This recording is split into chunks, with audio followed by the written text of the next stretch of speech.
Welcome to The Educator. My name is Martin Botha. I hope you enjoy this presentation. In this presentation, we are taking a look at chapters 53 to 69 of Jan Martel's Life of Pi. Pi builds a raft from life jackets and oars and ties it to the boat. The tiger kills the hyena and starts eating it. Pi decides on a plan to outlast Richard Parker. The killing of the hyena further narrows the ecosystem. However, Pi is developing an ability to cope with his situation by combining materials from the present with lessons from the past. In this case, his knowledge that animals need distance from humans to prevent their attacking. Pi's initial plans for dealing with Richard Parker are fantasies rather than realistic survival plans, and soon he is again full of fear for his survival.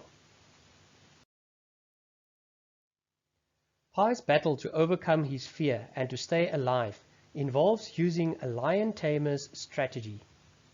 Pi starts to make practical plans for survival. His plan to train Richard Parker begins with establishing territory. He plans to start fishing and improving his raft.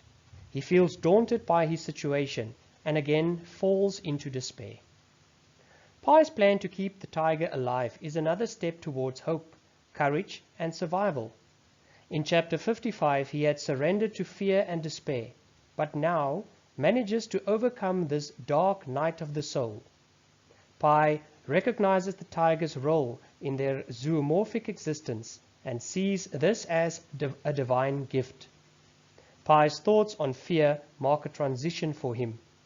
Previously, he was simply suffering agonizingly from all he had lost. Now, no matter how afraid he is fighting back for his life. Richard Parker, from being an agent of death, becomes the reason why Pi survives. Pi realizes he is responsible for keeping himself alive. We start to realize that his knowledge of animal behavior could help him to survive. Pi marks his own territory with his urine. He sets up solar stills to distill fresh water from seawater and further improves his raft. He starts to notice the sea around him. Pi is continuing to master his environment and is starting to be open to the beauty of his surroundings. This will sustain him emotionally and spiritually through his ordeal. Pi fishes using part of a flying fish as bait. He gets fresh water from his solar stills and feeds Richard Parker. When Pi blows his whistle, Richard Parker goes back under the tarpaulin. Pi establishes a regular routine. His clothes are disintegrating and he develops boils from the seawater. Pi tries but fails to learn how to navigate by studying the survival manual. Just when Pi's own skills fail him and he fears Richard Parker will eat him, nature and/or God provide flying fish. He sees this as another divine gift, but it comes at a price. He must become a killer and give up his Hindu vegetarianism. He realizes that the lifeboat is becoming more and more like a zoo. He may be taming the tiger, but is himself trapped. Pi's daily routine is a reminder of the two sides of his nature, a balance between the practicalities of keeping himself alive and the ritual of prayers. The disintegration of his clothes suggests the disintegration of his spirit and his courage.